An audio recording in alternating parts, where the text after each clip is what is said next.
Er mwyn ysgrifennu unrhyw rif yn y ffurf index, y peth cyntaf dyn ni'n neud ydy sgwennu'r rif fel lluoswm ei ffactorau cysefu.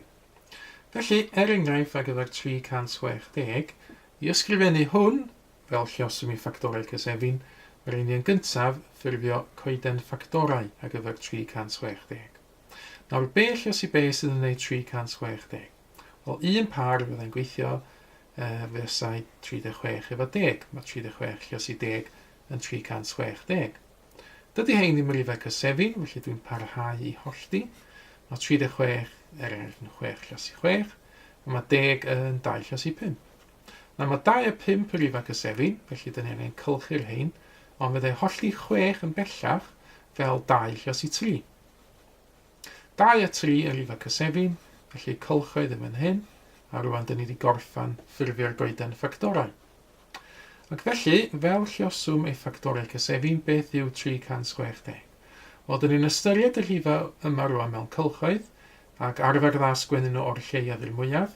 Mae gen i fi 2, 2 a 2 arall, felly 2 lluosi 2 lluosi 2. Wedyn mae gen i fi 3 a 3 arall fan hyn, felly lluosi fy 3 a lluosi fy 3 eto. Ac i orffan mae gen i fi 5 yn fan yma, felly lluosi efo 5. Felly, hwn fel yn ni'n deud ydy lluoswm ffactorau cysefu'n 360. Mae'r ffurf index yn mynd â pethau 1 gam ymellach. Be ydyn ni'n neud wedyn ydy ystyried sawl gwaith mae'r rhifau yma yn unigol yn ymddangos. Mae'r rhif 2 yn ymddangos 2 gwaith yn fan hyn, felly y ffurf index ar gyfer 360 yn cychwyn efo 2 i'r pŵer 3, neu 2 di cwbio. Wedyn, mae'r rhif 3 yn ymddangos 2 waith, felly dwi'n lluosi efo 3 i'r pŵer 2, 3 di sgwario. Ac yna mae'r rhif 5 yn ymddangos 1 waith. Nawr, sy'n ni'n gallu sgwennu felly 5 i'r pŵer 1. Ond gan fod 5 ar ben ei hun, rhyw fath o 5 i'r pŵer 1, a hefyd mae'n fwy syml drwy sgwennu 5 yn hytrach na 5 i'r pŵer 1.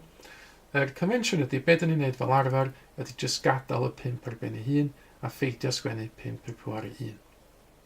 Felly, i grynhoi, dyma fo'r ffurf index ar gyfer 360. Eich cyfle chi yn awr i geisio ffurfio'r ffurf index ar gyfer yr rhifau ydych chi weld ar eich sgrin.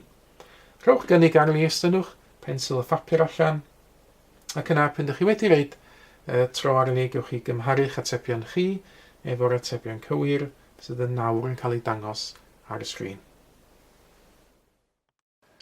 Mae mwy o fideos adolygu ar gael ar ein sianel YouTube Adolygu Mathemateg.